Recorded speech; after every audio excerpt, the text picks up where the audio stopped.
नमस्कार दोस्तों, कैसे हैं आप? मैं आनंद आईएएस एकेडमी की तरफ से आपके लिए पॉलिटी के सीरीज़ का तीसरा वीडियो लेकर के आया हूँ। पिछली वीडियो में हम लोगों ने देखा था 1935 के एक्ट के तहत। शुरुआत की वीडियो में हमने देखा था कि किस तरीके से इंग्लैंड में संसदात्मक सरकार की शुरुआत होती है। संसदात्मक सरकार की शुरुआत होने के बाद किस तरीके से ब्रिटिशर्स इंडिया आते हैं, आकर के प्रॉपर अपना एक ये कहें कि ईस्ट इंडिया कंपनी के द्वारा भारत के शासन की शुरुआत करते हैं। अब यहाँ से इस वीडियो में हम देखेंगे कि 1935 के बाद वो कौन-कौन सी परिस्थितियाँ बनी, जिन परिस्थितियों में भारत को आज़ादी मिली और न केवल आज़ादी बल्कि हमारी संविधान सभा बनी, जिसके द्वारा हमारे संविधान को बनाया गया। आइए हम इस वीडियो की शुरुआत करते हैं। साथ ही साथ आपसे आग्रह है कि वीडियो को लाइक, शेयर और सब्सक्राइब करें।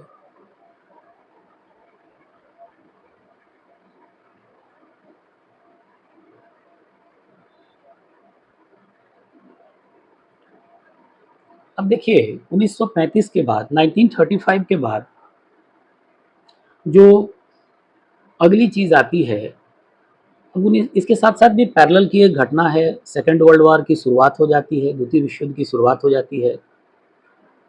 तो द्वितीय विश्व युद्ध में भारतीयों का साथ ब्रिटिशर्स को चाहिए होता है और इसके लिए उन लोगों ने 1940 में अगस्त प्रस्ताव भेजा, परंतु ब्रिटिश भारत के द्वारा या यूं कहें कि कांग्रेस के द्वारा उसमें शामिल होने से मना कर दिया जाता है। द्वितीय विश्व युद्ध अपने पीक पे चल रहा होता है। उसी दौरान भारतीयों का अंग्रेजों को साथ चाहिए होता है। दोबारा फिर वो भेजते हैं क्रिप्स मिशन। क्रिप्स मिशन भेजने के पीछे कुछ कारण थे। पहला था कि जापान, जो कि एक्सल पावर्स का एक देश था, उसके द्वारा उसका कंटिन्यूअस जापान का विस्तार होना दक्षिण पूर्व एशिया के तरफ, और जापान यहाँ तक भारत के और बर्मा के किनारे तक पहुँच चुका होता है। साथ ही साथ आपको पता भी होगा नेताजी सुभाष चंद्र बोस, उनके द्वारा आज़ाद हिंद फौज के वो पहले मतलब जिसको मेजर फुजीहारा के द्वारा बनाया गया था और नेताजी जिसके पहले कमांडर इन चीफ थे, तो इनके द्वारा भी शहीद और स्वराज द्वीप जिसका भी नाम दिया गया है, नील और हैवलॉक आइलैंड्स जिसको पहले कहा जाता था, अंडमान निकोबार के द्वीप कुछ जीत लिए जाते हैं। साथ ही साथ कुछ जो एलाइड्स थे ब्रिटिशर्स के, उनका भी प्रेशर था कि कहीं ना कहीं भारत का सपोर्ट चाहिए होता है और भारत के नेशनलिस्ट लीडर का सपोर्ट उनको चाहिए था।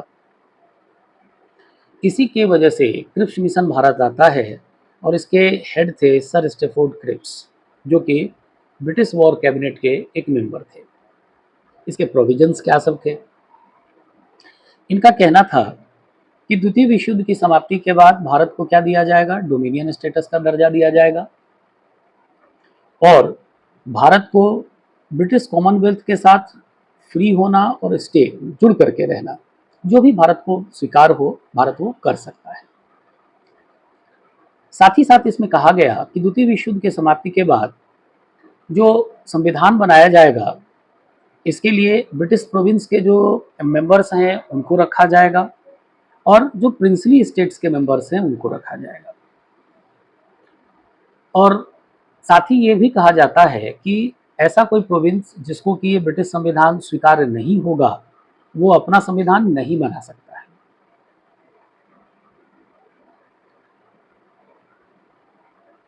परंतु यहाँ ध्यान रखिएगा, क्रिप्स मिशन फेल कर जाता है। फेल करने के पीछे के कई सारे कारण हैं, जिसमें हम पहले कांग्रेस के कॉजेस को देखते हैं। कांग्रेस ने कहा था कि प्रोविंसेस को सक्सीड होने की बात की जा रही थी, कहा जा रहा था कि वो अपना संविधान या बाकी सारी चीज़ें, कांग्रेस को डर था कि जो ब्रिटिश प्रोविंस हैं भारत में वो उससे अलग ना हो जाए। साथ ही साथ जो प्रिंसली स्टेट्स के मेंबर थे उनको नॉमिनेट किया जाना था, इसका मतलब था कि वो जनता को रिप्रेजेंट नहीं करते। और तीसरा जो मुख्य कारण था डोमिनियन स्टेट की वजह से कि यहाँ पे पूर्ण स्वराज की मांग होने लगती है, इसमें डोमिनियन स्टेट की बात की गई थी। इसकी वजह से भी कांग्रेस ने इसको नकार दिया। इसके पश्चात ध्यान रखिएगा कि मुस्लिम लीग ने इसको क्यों नकारा, क्योंकि इसमें पाकिस्तान के डिमांड की कोई बात नहीं की गई थी और वहां से 1940 के बाद वो सीधा पाकिस्तान की डिमांड कर रहे थे। और यहाँ ध्यान रखिएगा कि इसी की वजह से महात्मा गांधी, जवाहरलाल नेहरू, ये दोनों क्रिप्स मिशन की निंदा करते हैं। गांधी कहते हैं कि क्रिप्स मिशन के द्वारा भारत को क्या देने को मिल गया है, क्या दे रहे हैं ब्रिटिशर्स, पोस्ट डेटेड चेक, मतलब ऐसा चेक दे रहे हैं जिसकी समय सीमा समाप्त हो चुकी है। वहीं पर नेहरू कहते हैं कि इनके मित्र स्टेफोर्ड क्रिप्स शैतान के दूत बन के आए हैं। इस तरीके से इसकी निंदा की जाती है। और इसी के फेल होने के बाद क्विट इंडिया मूवमेंट, भारत छोड़ो मूवमेंट चलाया जाता है अगस्त 1942 में।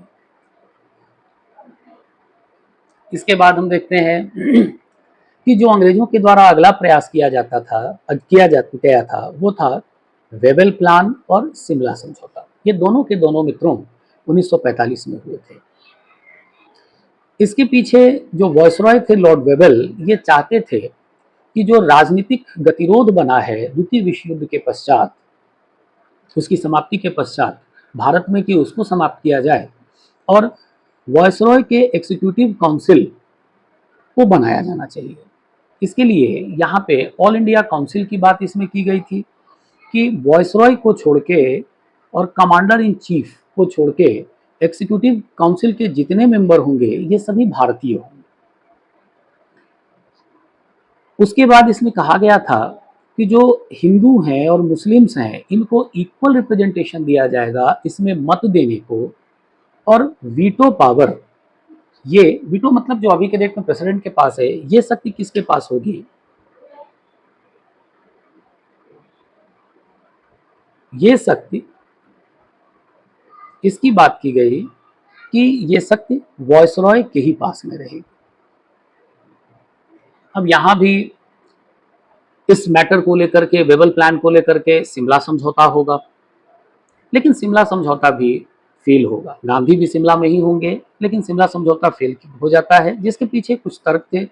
जिन्ना का तर्क था कि मुस्लिम लीग तभी इसको ज्वाइन करेगा, एक्सक्लूसिव राइट्स जब उसको दिए जाएंगे, कि सभी नॉमिनेटेड मेंबर्स मुस्लिम्स के ही होंगे।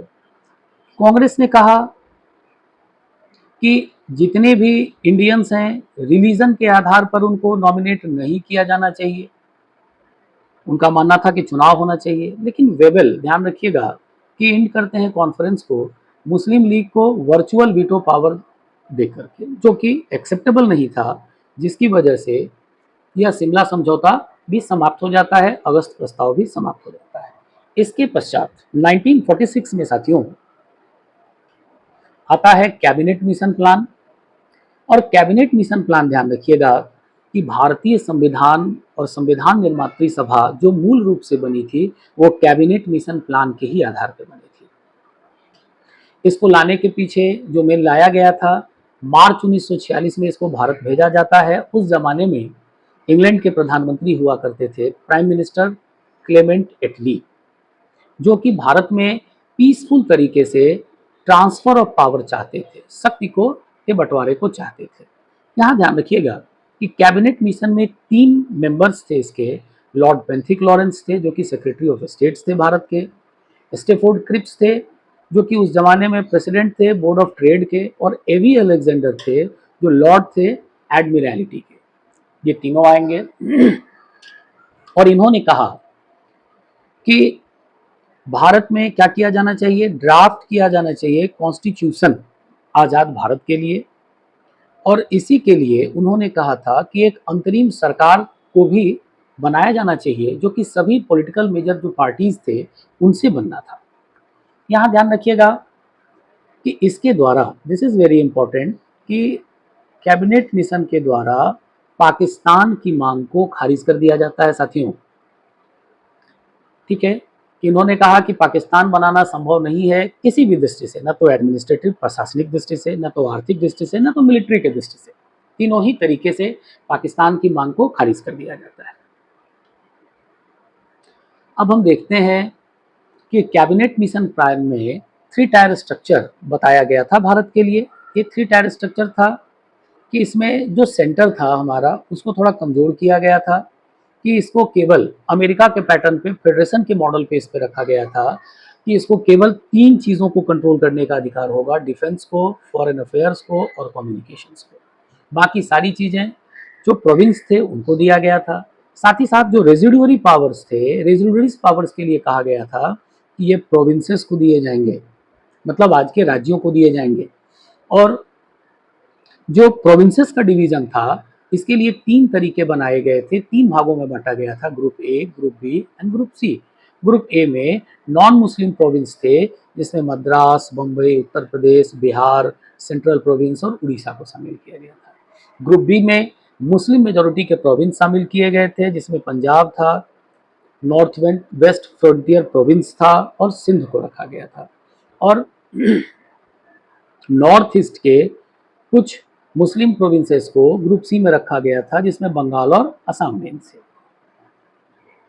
इसके बाद ध्यान रखिएगा कि इसको कांग्रेस और मुस्लिम लीग दोनों के द्वारा शुरू में एक्सेप्ट कर लिया जाता है, लेकिन इनके बाद में कन्फ्लिक्ट आएंगे जो कंपलसरी नेचर के इसमें प्रोविजंस थे उसको लेकर के और ग्रुपिंग्स को लेकर के। इसके पश्चात भी कैबिनेट मिशन प्लान के आधार पे ध्यान रखिएगा अंतरिम सरकार को बनाया जाता है। इंटरिम गवर्नमेंट का फॉर्मेशन होगा 1946 में और ये बनाया जाता है 2 सितंबर 1946 को। इस दिन ध्यान रखिएगा कि इंटरिम गवर्नमेंट को बनाया गया था, इसके लीडर बने थे जवाहरलाल नेहरू, ये वाइस प्रेसिडेंट थे एग्जीक्यूटिव काउंसिल के, क्योंकि प्रेसिडेंट कौन था, वो हमारे वायसरॉय या गवर्नर जनरल कह सकते हैं, वो होंगे। इसके बाद जो इंटरिम गवर्नमेंट बनी थी ये काम कर रही थी एग्जीक्यूटिव बॉडी के रूप में, जिसका काम इंडिया को एडमिनिस्टर करना था आज़ादी मिलने तक। और मुस्लिम लीग ने इसको बॉयकॉट कर दिया था शुरू में, लेकिन बाद में 26 अक्टूबर 1946 के बाद इसको नॉर्मली ज्वाइन करता है। अब इसके पश्चात देखिएगा कि पूरे भारत में फिर कॉन्स्टिट्यूएंट असेंबली के लिए चुनाव होंगे, जिसके टोटल सीट्स जो डिसाइड किए गए थे दैट वाज 389। यहाँ से पूछा जाता है प्रश्न, इस 389 सीटों में से 292 मेंबर्स इनका चुनाव होना था ब्रिटिश इंडिया से। साथ ही साथ 93 मेंबर्स को नॉमिनेट किया जाना था प्रिंसली स्टेट्स के द्वारा और चीफ कमिश्नर के क्षेत्र से 4 सीटों को चुना जाना था। ये 4 कौन कौन से क्षेत्र थे, दिल्ली, अजमेर, कुर्ग एंड बलूचिस्तान। इसके लिए वोटिंग करवाई जाती है और ये जो वोटिंग था ये इनडायरेक्ट इलेक्शन के आधार पर करवाया जाना था प्रोविंशियल असेंबलीज से, और इसको करवाने का तरीका था proportional representation, single transferable voting system और 10 लाख लोगों पर 1 मेंबर्स के चुनाव होने थे। अब चुनाव होगा 296 मेंबर्स के लिए। यहां ध्यान रखिएगा कि ये चुनाव होते हैं 292 और +4 296 मेंबर्स के लिए चुनाव होते हैं, जिसमें मेजॉरिटी ऑफ द सीट्स आती है कांग्रेस को।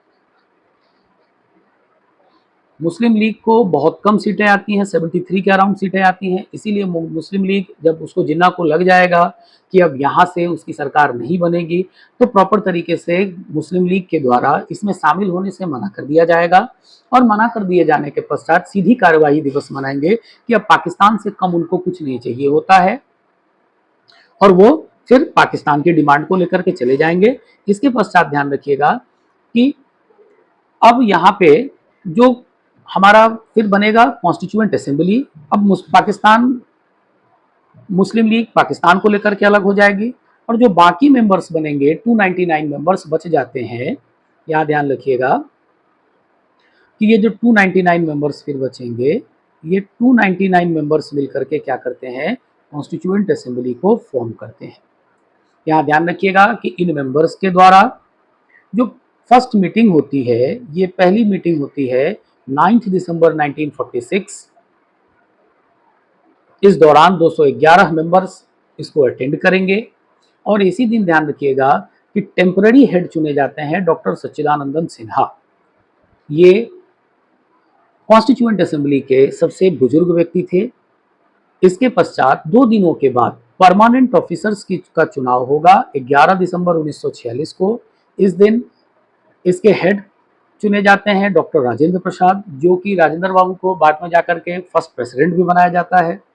वाइस प्रेसिडेंट चुने जाते हैं एच.सी. मुखर्जी और कॉन्स्टिट्यूशनल एडवाइजर चुने जाते हैं बी.एन. राव।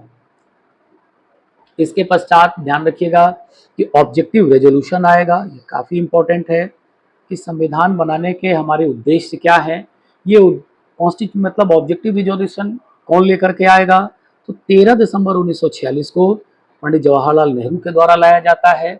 इसमें सभी डॉक्टर डी.डी. बसु लिखते हैं कि इसमें वो सभी बातें इंक्लूड की गई थी जिनको लेकर के हमारा संविधान बनाया जाना था, या सिंपल हम कह सकते हैं कि ऑब्जेक्टिव रिजोल्यूशन में संविधान के आदर्श थे जिनको लेकर के संविधान को निर्मित किया जाना था। साथ ही साथ ध्यान रखिएगा कि इसको अडॉप्ट किया जाता है 22 जनवरी 1947 को, और इसे ही ध्यान रखिएगा कि ऑब्जेक्टिव रिजोल्यूशन की चीज़ों को ही बना करके, या यूं कहें कि इसी के आधार पे तैयार किया जाएगा प्रियम्बल ऑफ द कॉन्स्टिट्यूशन, संविधान की प्रस्तावना। आज भी प्रस्तावना के जो मूल उद्देश्य हैं ये ऑब्जेक्टिव रेजोल्यूशन से ही लिए गए हैं।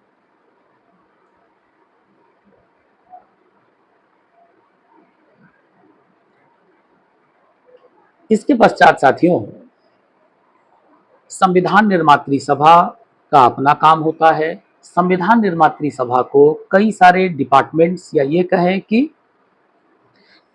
मतलब ग्रुप्स में बांट दिया जाता है और वो अपना काम करना शुरू कर देती है, जिनको हम कमिटीज कहते हैं, जिसमें झंडा वगैरह के प्रस्ताव जवाहरलाल नेहरू को दिए गए थे। और सबसे प्रमुख कमेटी थी इसमें ड्राफ्टिंग कमेटी, जिसके हेड डॉक्टर भीमराव अम्बेडकर थे, और अम्बेडकर के साथ उसके 7 सदस्य और होंगे। 7 सदस्यीय वो कमेटी थी, 6 सदस्य और होंगे, जिनको लेकर के कॉन्स्टिट्यूशन को ड्राफ्ट करने का काम चलता है।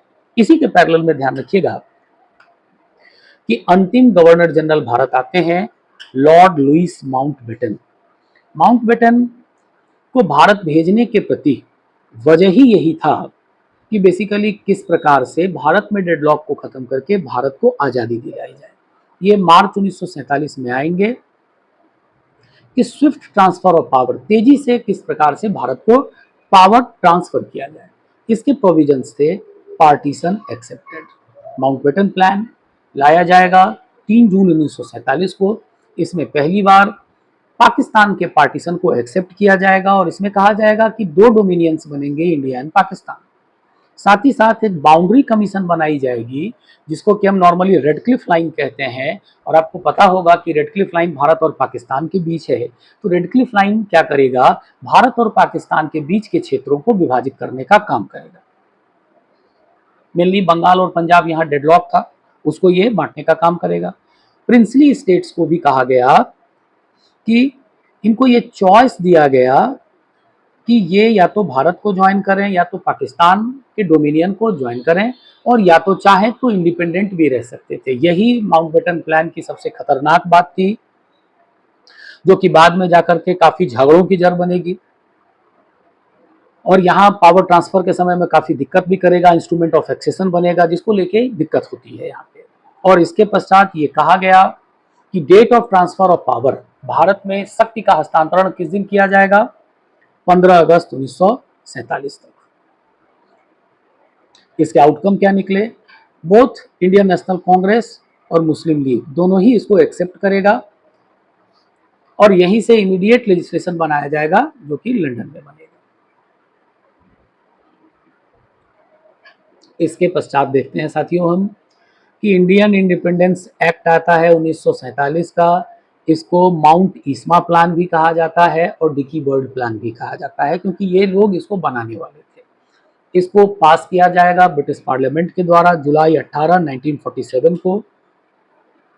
और ये इसमें कहा गया था कि 15 अगस्त 1947 से there 2 provinces India and Pakistan, इनको पावर ट्रांसफर कर दिया जाएगा। साथ ही साथ इसमें कहा गया कि ब्रिटिश रूल अब एंड कर जाएगा भारत में 15 अगस्त 1947 से। 2 डोमिनियंस बनाए जाएंगे, India and Pakistan. Abolition of offices होगा, office of the secretary of states इसको समाप्त कर दिया जाएगा। और इनको ध्यान रखिएगा कि इनकी जगह पे इस secretary of the states for Commonwealth affairs, इस पद का नया सृजन किया जाता है। साथ ही साथ लैप्स ऑफ पैरामाउंसी होगी, कि ब्रिटिश ट्रीटीज और प्रिंसली स्टेट्स, ये ध्यान रखिएगा कि ये सारे के सारे समाप्त हो जाते हैं। मतलब अब हम ब्रिटेन के द्वारा जो पैरामाउंसी था उसकी भी एंड कर दी जाती है, और जो कॉन्स्टिट्यूएंट असेंबली बनी थी उसको सॉवरेन बना दिया जाता है। मतलब अपने आप में वो पूरी तरीके से शक्तिशाली थी, वो जो चाहे जिस तरीके की चीजें चाहे वो भारत के लिए पास कर सकती थी।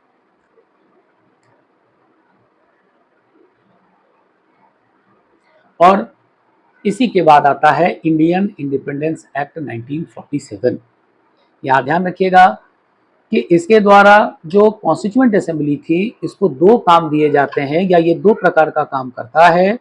पहला, कॉन्स्टिट्यूशन को बनाने का काम करता है, जिसके हेड कौन होंगे, चेयर होंगे, डॉक्टर राजेंद्र प्रसाद इसके चेयर पर होते हैं। ड्राफ्टिंग ऑफ द कॉन्स्टिट्यूशन पूरा बनाने का काम इसने किया था। साथ ही साथ लेजिस्लेटिव बॉडी के रूप में भी यह काम करती है, जिसके चेयरमैन होते हैं जीवी मावलंकर, जो कि ऑर्डिनरी लॉ जिससे भारत चलता या देश हमारा चलता उसके लिए कानून निर्माण का काम ये कर रहे थे।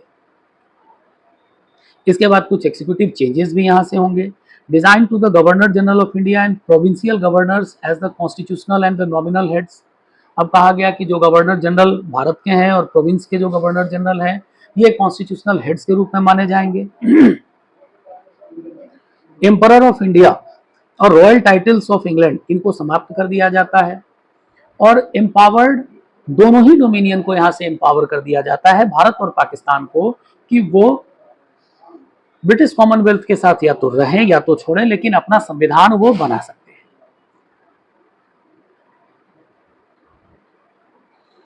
अब इसके पश्चात हम देखते हैं कि कॉन्स्टिट्यूएंट असेंबली और ड्राफ्टिंग कमेटी जो बनती है ये अपना किस तरीके का काम करती है। पाकिस्तान के आजादी के पश्चात या पाकिस्तान के अलग होने के बाद 389 मेंबर्स से घट करके कॉन्स्टिट्यूएंट असेंबली की मेंबरशिप कितनी रह जाती है, 299।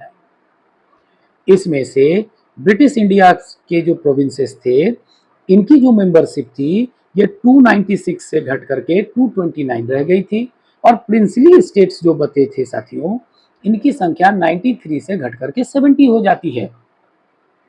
वहीं पे हमने पहले ही चर्चा की थी, 29 अगस्त 1947 को ड्राफ्टिंग कमेटी बनेगा। इसको काम दिया गया था कि आजाद भारत के संविधान का निर्माण करना।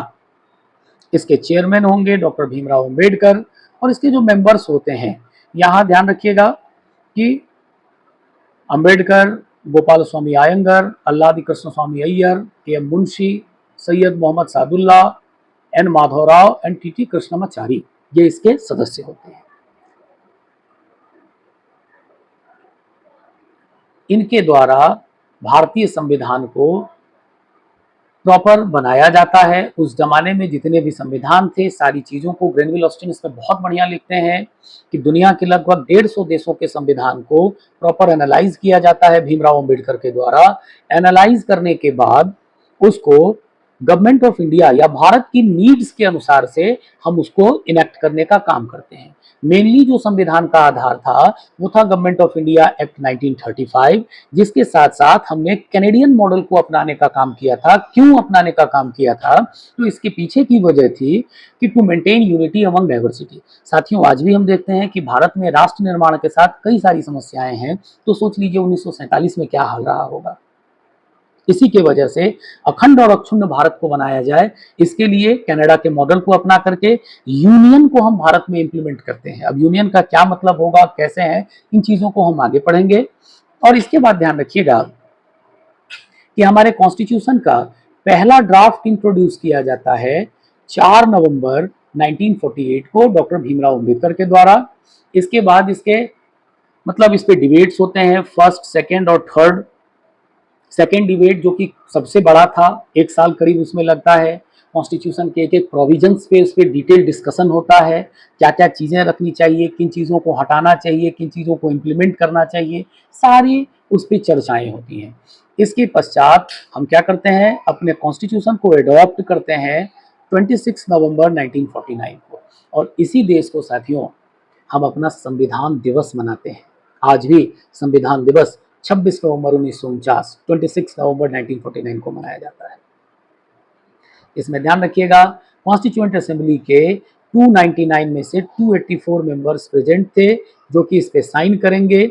और उस दिन जो हमारा संविधान बना था उसमें हमारे संविधान में प्रियम्बल था, 395 आर्टिकल्स थे और 8 शेड्यूल्स थे।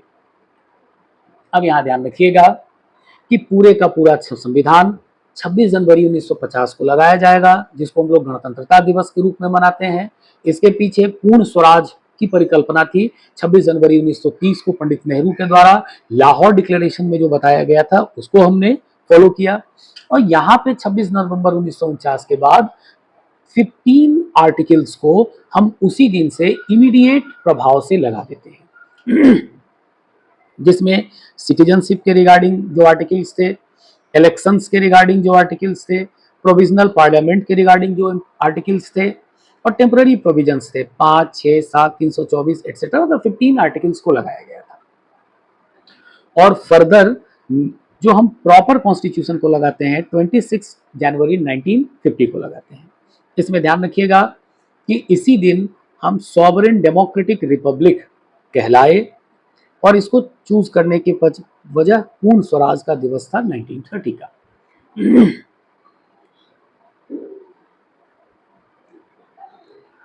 अब साथियों हम इस पे आधारित प्रश्न देखते हैं जो कि पिछले यूपीएससी ने पूछ रखा है, यूपीएससी के द्वारा पूछा गया है। 2021 में यूपीएससी ने पूछा था, with reference to 8 August 1942 in Indian history, which of the following statements are correct? Quit India resolution were adopted by All India Congress Committee, Viceroy Executive Council by expanded, Congress ministries resigned in 7 provinces, and Cripps proposal of Indian war status declared the Second World War was over. तो हमने अभी ही पढ़ा है, Quit India resolution was adopted.